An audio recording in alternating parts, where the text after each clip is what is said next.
The Holy Trinity Church, Marylebone in Westminster in London, is an Anglican church that has not been in service since the 1930s. Now, it is one of those spaces used by contemporary artists to display their works. This is quite the case of Paul Fryer, a British artist living in London, presenting the piece titled Lucifer, Morning Star, which conveys the figure of a fallen angel, snared in a set of power lines. This masterpiece is made of wax and concrete, and his huge wings are made of real feathers. An installation is a work of art that affects or interacts with the space in which it is presented. In this case, the mere intervention of a church conveys straightforwardly a theological statement. Put right before the porch, in the center of the nave, Lucifer receives the light cast from top of the dome. At noon, this figure looks absolutely astonishing because the light makes it appear as if it was burning from the distance. The vanishing point is located right at Lucifer's head, provoking a special composition scheme in which the actual layout of the church interacts with the central figure. In this photograph, we can see how the saints from stained glass windows and murals direct imaginary visual lines towards the sculpture. Needless to say that using the tectonic device of a number of wires holding Lucifer's body is just remarkable. Due to the fearful religious and philosophical implications in this work, it is necessary to discuss its intertextuality in depth. I will use The Paradise Lost, the narrative poem written by John Milton in 1667, which sheds some light upon Lucifer's story. The context of Paradise Lost refers to an epic battle between good and evil. Originally, Lucifer was the most beautiful, the brightest being among angels in heaven. That was the reason why he was called the morning star.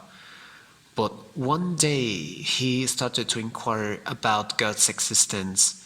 In his reflections, he believed that Jesus invented the notion of a universal Father to control and manipulate all supernatural beings in heaven. In other words, according to Lucifer, the premise of God's reality was merely an ideological device made up to enslave his fellow angels.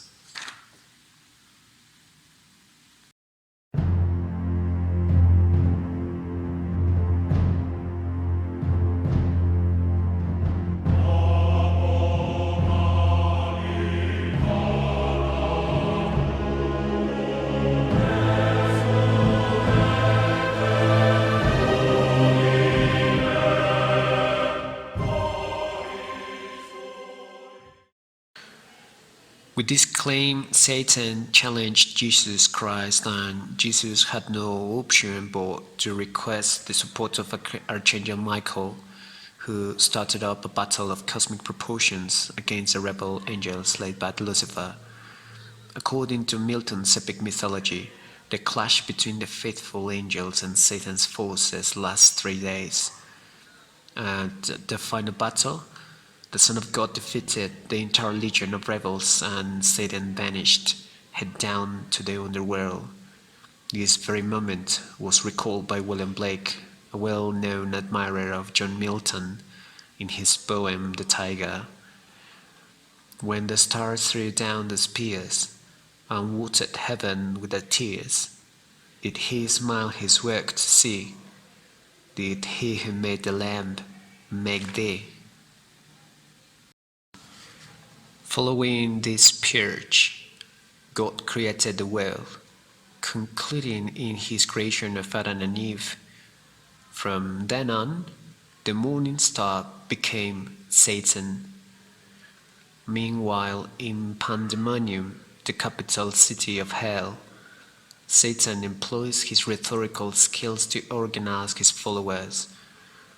Milton characterizes Satan with such decorum and dignity that he might be compared to some of the most eloquent and charismatic revolutionary leaders of the 19th century. Is this the region, this the soil, the clime, said then the lost archangel. This the seeds that we must change for heaven, this mirthful gloom for that celestial light. Be it so, since he who now is servant can dispose and bid what shall be right, furthest from him is best, whom a reason hath equalled, force hath made supreme above his equals. Farewell, happy fields, where joy forever dwells. Hail horrors, hail infernal woe, and thou profoundest hell, receive thy new possessor, one who brings a meat not to be changed by place or time. The mind is its own place, and in itself can make a heaven of her, hell of heaven. What matter here, if I be still the same, and what I should be, all but less than he, whom under baths made greater. Here at least we shall be free. The Almighty hath no built here, for his envy will not drive us hence. Here we may reign secure, and in my choice, to reign is worth ambition. Thou in hell, better to reign in hell than serve in heaven. Then Satan strode back as he planned. After passing over the chaos outside hell, Satan entered God's new material dimension, the Garden of Eden.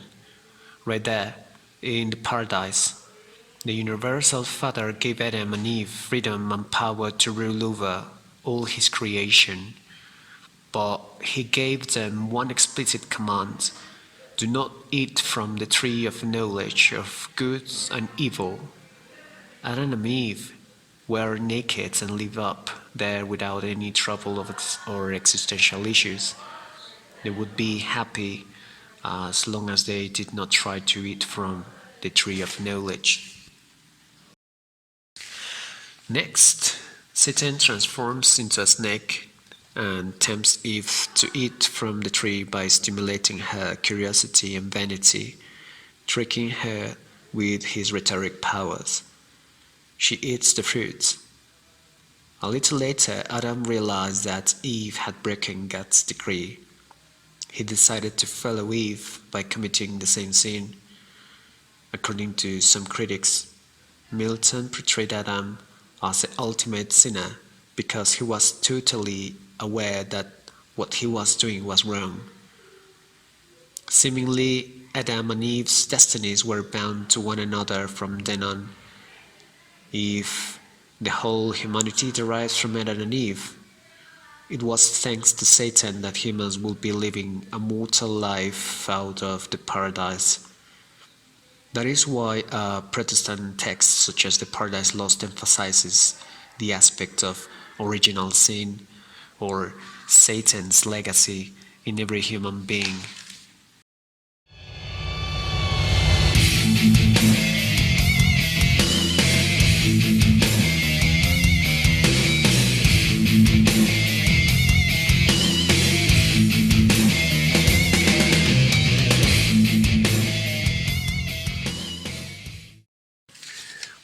Satan awoke in Eve the drive for finding out something more, the curiosity of knowing beyond her given conditions, to push further by breaking the given rules.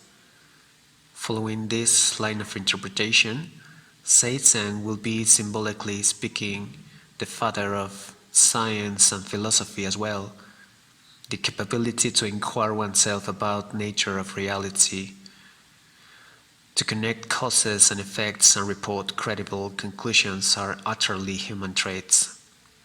Aristotle, Copernicus, Descartes, Newton, Schopenhauer, Marx, and Einstein had all the need to challenge the given paradigms.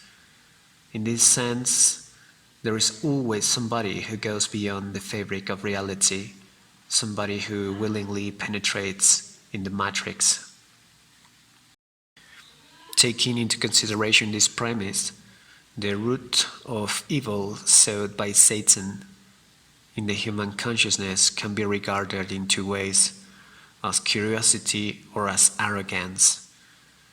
It's absolutely true that this spirit of experimentation and creation has given humanity the ability to predict and even control nature.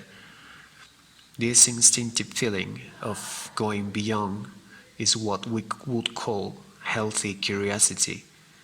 However, history has sadly shown us how far humans could get in their craving for knowledge, because knowledge is power. Descartes, in his discourse of the method in 1637, it's a rational text, pointed out that the development of techniques and technologies based on scientific discoveries and innovation would eventually lead humans to happiness. Whereas it is true that we have more comfortable life and easier life by taking advantage of our knowledge of nature. We have also attained the extreme of believing that we are superior beings who have the right to destroy and exploit our environments, most of the time for money and power. In this sense, science is, symbolically speaking, the seed of evil we inherited from Satan. Coming back to Freyr's interpretation, we need to understand that what is behind the representation of a massive punishment inflicted to Satan, in my opinion, this work of art is a criticism to modernity. Modernity is, as far as we are concerned, the specific moment in history in which humanity crossed the borderline between healthy curiosity and the pursuit of happiness, and the arrogance of perverted creation for the sake of power. After Renaissance, the Western civilization started to explore the world, developing technologies to make travels and communications faster. The new elite, the bourgeoisie, started to invest in technologies to improve production and expand their industries. And then, a handful of countries began to conquer and enslave the New World, using the latest military technologies based on scientific achievements.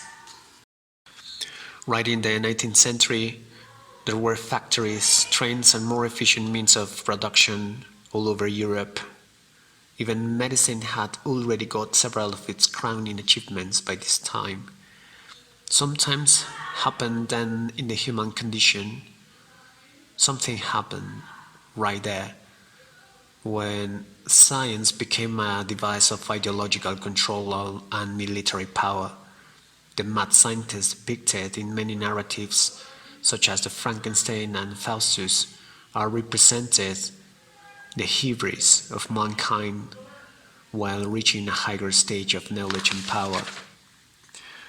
In the installation, the morning star is snared in the power lines just as a huge creature would do.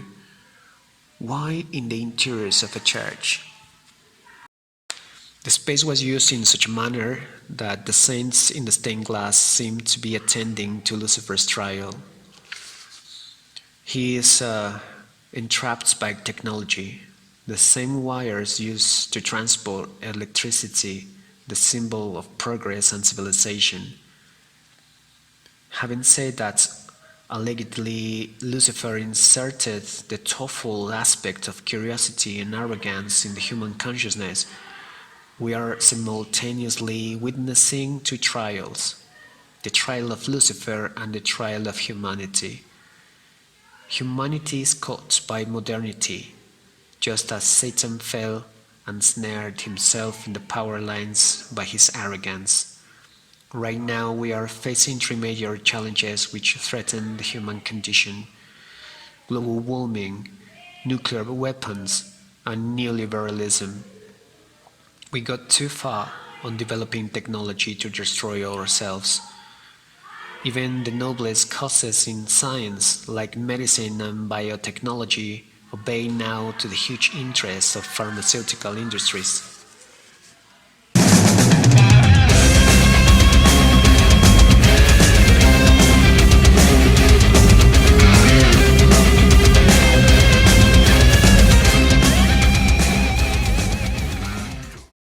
How many times have we done something we knew it was completely wrong? How many times have we been compelled to transcend our given condition? Symbolically speaking, we all have a Lucifer inside. There is an a priori aspect in the human mental structure that is never comfortable about how things are, that tends to look for something more. That is probably why the first impression when looking at this installation is a blend of horror and compassion. We might react that way because somehow, we are condemned to. We all know that we are condemned. We are just a snare in those power lines of modernity as is Satan. That is probably the reason why Satan was depicted not as a ghastly horned monster we are commonly used to, but as an angel in pain with a human form. Lucifer has been humanized before us, and thus not few people experience feeling of sympathy or pity while contemplating Friar's work. We tend to identify more ourselves with this representation of Lucifer because he is human. The word identity comes from late Latin identitas, which at the same time comes from Latin idem, meaning the same.